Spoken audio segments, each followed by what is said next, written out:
శ్రీమాత్రే నమ. జయ గురు దత్తాత్రేయ నమ. ఈ వీడియోలో మనం ధనుస్సు రాశి వారికి జనవరి 18 నుంచి 24 మధ్యలో జరిగే వార ఫలాలు పరిశీలించినప్పుడు ఈ రాశి వారికి ఈ వారం అంతా కూడా పట్టిందల్లా బంగారం అన్నట్టు చాలా అనుకూలమైనటువంటి గ్రహస్థితి ఏర్పడడం జరిగింది. జాతకుడు దాన్ని చాలా జాగ్రత్తగా ఉపయోగించుకుంటే చాలా కాలంగా పరిష్కారం కాని సమస్యలు పరిష్కారం అవ్వడం జరుగుతూ ఉంటుంది. అయితే కుటుంబ సభ్యుల మధ్య విరోధం రాకుండా చూసుకోవాల్సి ఉంటుంది. అలాగే కుటుంబ సభ్యులతో మీరు ఏ విధంగా కూడా విరోధం కాకుండా వాళ్ళని ఇబ్బంది పెట్టకుండా జాగ్రత్తగా చూడవలసి ఉంటుంది. బట్ ఏదైనా కుటుంబ సమస్యలు, ఆర్థిక సమస్యలు మిమ్మల్ని తీవ్రంగా నిరాశకు గురి చేసే అవకాశం ఉన్నది. అంటే ఆర్థిక సమస్యలు అన్నప్పుడు అసలు లేకపోవడం కాదు, ఎక్కువ అయిపోవడం వల్ల వచ్చినటువంటి సమస్యలు వేరే విధంగా రావడం జరుగుతూ ఉంటుంది. ఈ విధంగా ఒకేసారి ఆకస్మిక ధనలాభం లాంటిది ఓవర్ఫ్లో జాతకుడికి రావడం వల్ల ఈ కుటుంబ సభ్యుల మధ్య ఆ ధనాన్ని ఖర్చు పెట్టే విషయంలోనూ పంచుకునే విషయంలోనూ తీవ్రమైనటువంటి విభేదాలు లాంటివి రావడం జరుగుతూ ఉంటుంది. ఇది అవకాశంగా తీసుకొని కొంత డబ్బు ఏదో విధంగా ఇతరులు ఉపయోగించుకోవడం కానీ వాళ్ళు మోసం చేయడం కానీ జరిగే సూచనలు ఉన్నాయి. కాబట్టి చాలా నిదానంగా వ్యవహరించడం మంచిది. అంటే ఇంత గ్రహస్థితి రావడానికి కారణం ఏంటంటే వార ప్రారంభంలోనే అష్టమాధిపతి చంద్రుడు రాశిలో సంచరిస్తూ గురువుతో చూడటం వల్ల ఒక విధమైనటువంటి గజకేసరి యోగం అన్నది టెంపరీగా యాక్టివేట్ అవ్వడం జరుగుతూ ఉంది. సో ఈ కారణం వల్ల ఏమవుద్దంటే జాతకుడు పుణ్య కార్యక్రమాల్లో పాల్గొనడం, అలాగే ఇతరులతో ఉన్నటువంటి విభేదాలు పరిష్కరించుకోవడం, అందరితో రాజీగా ఉండాలనే మీ ప్రయత్నం నెరవేరుతూ ఉంటుంది. సడన్గా ఒక విధమైనటువంటి బహుమతి లాంటి ధన రావడం జరుగుతూ ఉంటుంది. అంటే అంత గొప్ప విషయం ఏదో ఒకటి మీకు జరుగుతూ ఉంటుంది. ఒక విధంగా అది ధనం కన్నా విలువైనది పొందడం జరుగుతూ ఉంటుంది. సరే, ఈ వార ప్రారంభంలో ఈ 4 గ్రహాలు ధనస్థానంలో సంచరిస్తుంటే ప్రధానంగా కుజుడు పంచమ వ్యయాధిపతిగా ధనస్థానంలో ఉచ్చస్థితిలో ఉండడం వల్ల మీరు చాలా కాన్ఫిడెన్స్గా, చాలా పౌరుషంగా, చాలా కఠినంగా వ్యవహరించడం వల్ల కొంతవరకు కుటుంబ సభ్యులు ఈగో హర్ట్ అయ్యే అవకాశం ఉంది. అయితే ఆర్థిక సంబంధించిన విషయాల్లో స్థిరాస్తి మూలకంగా అయితేనే, మీలో ఉన్నటువంటి టాలెంట్ ద్వారా అయితేనే ఆర్థిక పరంగా అనుకూలంగా ఉంటుంది. ఈ ధనయోగం ఒకేసారి రావడం వల్ల మీరు కూడా కొద్దిగా అహంకారంగా, ఇగోగా ప్రదర్శించడం వల్ల మీ కుటుంబ సభ్యులు హర్ట్ అవ్వడం కానీ, కుటుంబం నుంచి ఒకరు ఏదో కారణం వల్ల దూరం అవ్వడం కానీ జరిగే అవకాశం ఉంది. అది వాళ్ళకి మంచి జరగడం వల్ల కొంతవరకు మరి కుటుంబం నుంచి వేరుపడే సూచనలు కూడా కనబడుతూ ఉంటాయి. ప్రధానంగా భాగ్యాధిపతి ధనస్థానం ఉన్నప్పుడు తండ్రి గారి ద్వారా కానీ, పూర్వపుణ్యం వల్ల అయితేనే, మీ సంతానం యొక్క సహకారం వల్ల అయితేనే కుటుంబంలో ఉన్నటువంటి సమస్యలకి వారు సహకరిస్తారు. అలాగే ప్రభుత్వ పథకం కానీ, ప్రభుత్వ పదవి కానీ మీకు రావడం జరుగుతూ ఉంటుంది. సో గొప్పవారి అండదండలు రావడం జరుగుతూ ఉంటుంది. అలాగే బుధుడు దశమాధిపతిగా ధనస్థానంతో భాగ్య రాజ్యాధిపతి రావడం వల్ల వ్యక్తిగతంగా మీకు కానీ, మీ కుటుంబంలో ఒకరికి కానీ గౌరవ హోదా రావడం జరుగుతూ ఉంటుంది. ఆ కారణం వల్ల కుటుంబ ప్రతిష్ట కూడా పెరుగుతూ ఉంటుంది. ఇక ప్రధానంగా శుక్రుడు షష్ఠ లాభాధిపతిగా, మరి లాభాధిపతి ధనస్థానం అన్నది రవితో కలిసి ఉండడం వలన ప్రభుత్వ పథకాలు అనుకూలిస్తాయి.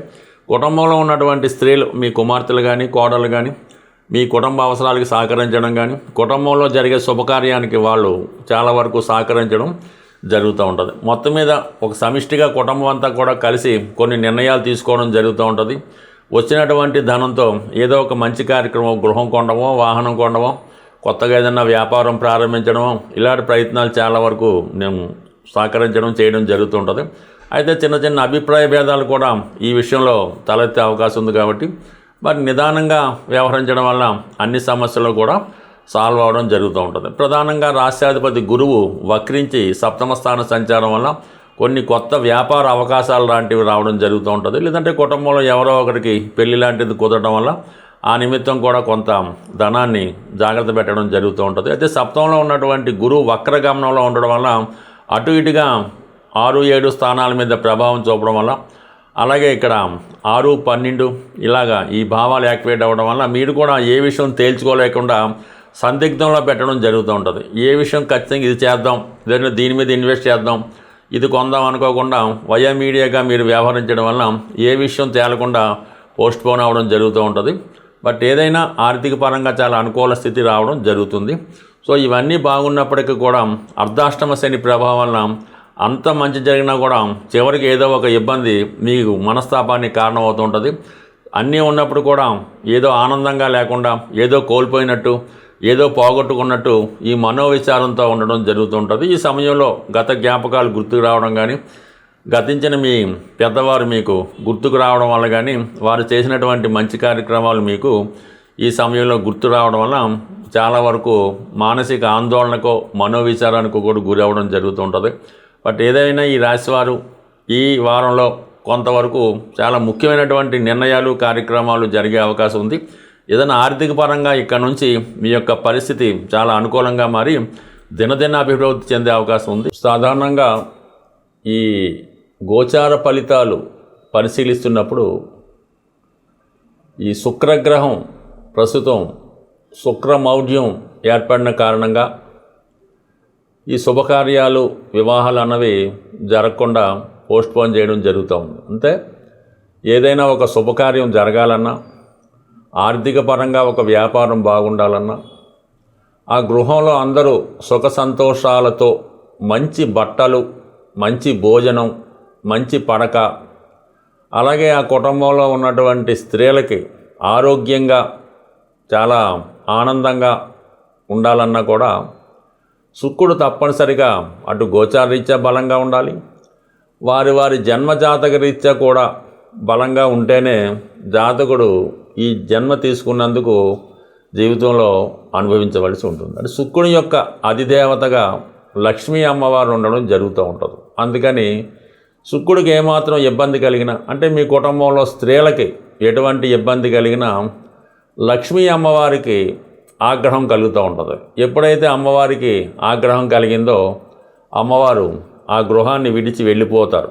అప్పుడు ఆ గృహంలో ఉన్నటువంటి జ్యేష్ఠాదేవికి కుటుంబ పెద్దరికం రావడం జరుగుతూ ఉంటుంది. అంటే జ్యేష్ఠాదేవికి పెద్దరికం వస్తే ఇంట్లో ఒకళ్ళనొకళ్ళు తిట్టుకోవడం, కొట్టుకోవడం, స్త్రీలు ఎప్పుడూ అనారోగ్యంతో ఉండడం, అలాగే వాళ్ళ యొక్క వేషధారణలో కానీ భాషలో కానీ జుగుప్సకరంగా ఇబ్బందికరంగా ఉండడం జరుగుతూ ఉంటుంది. అందువల్ల ఎప్పుడూ కూడా ఈ శుక్రమౌఢ్యం మనకి ఫిబ్రవరి 14 వరకు ఉంటుంది. కాబట్టి అప్పటి వరకు ప్రతి ఒక్కరికి కూడా ఆర్థిక పరంగా మనీ టైట్ ఏర్పడుతూ ఉంటుంది. అంటే ₹1,00,000 వచ్చేవాడికి ₹1,00,000 ఇబ్బంది, 1,00,000 వచ్చేవాడికి 1,00,000 ఇబ్బంది, 10,000 వచ్చేవాడికి 10,000 ఇబ్బంది రావడం జరుగుతూ ఉంటుంది. ఈ సమయంలో కంప్లీట్గా మీరు ఈ సమస్యల నుంచి బయటపడాలంటే ముఖ్యంగా మీ కుటుంబంలో ఉన్నటువంటి స్త్రీలకి కంపల్సరీగా గౌరవించాలి.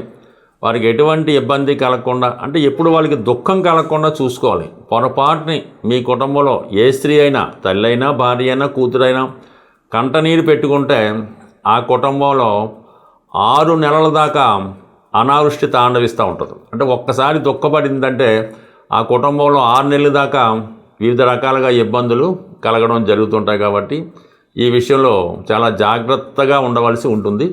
దాని తర్వాత ప్రధానంగా ఇప్పుడు సంక్రాంతి కాబట్టి పుట్టింటికి మీ యొక్క ఆడపడుచులు అది రావడం జరుగుతుంటుంది. వారు వెళ్ళిపోయినప్పుడు కంపల్సరీగా వాళ్ళకి తగు విధంగా మీకు ఏమీ లేకపోయినా వాళ్ళకి సత్కరించవలసి ఉంటుంది. వాళ్ళకి సంతోషంగా ఆనందంగా పంపవలసి ఉంటుంది. వాళ్ళు ఏమాత్రం వెళ్తూ నిష్ఠూరంగా మాట్లాడినా, బాధపడినా, ఇబ్బంది పడినా మళ్ళా వచ్చే సంవత్సరం దాకా మీ కుటుంబంలో ఏదో ఒక ఇబ్బంది నడుస్తూ ఉంటుంది. కాబట్టి కంప్లీట్గా వాళ్ళని గౌరవప్రదంగా చూడటం అన్నది మంచిది. ప్రధానంగా ఇటువంటి సమస్యలు రాకుండా ఉండాలంటే మీ యొక్క ఇంట్లో మీరుంటే గృహంలో ఆగ్నేయపరంగా దోషం లేకుండా ఉండాలి. అలాగే మీ యొక్క వంటిల్లు కూడా చాలా శుచిగా, శుభ్రంగా, ఆరోగ్యకరంగా ఉన్నప్పుడు ఆటోమేటిక్గా ఈ స్త్రీల వల్ల వచ్చే ఇబ్బందులు, ఆర్థిక సమస్యలన్నీ కూడా సంపూర్ణంగా పరిష్కారం అవుతూ ఉంటాయి. అలాగే ఈ వంటగది మెయింటైన్ చేయడానికి కూడా కొన్ని నియమాలు, కొన్ని నిబంధనలు ఉంటాయి.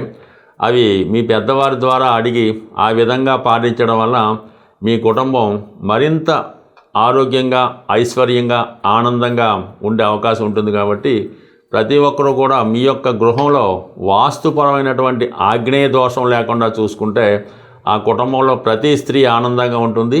ప్రతి మగవాడు కూడా ఎటువంటి వ్యసనం లేకుండా భార్య విధేయుడై ఉండడం జరుగుతుంది. స్వస్తి.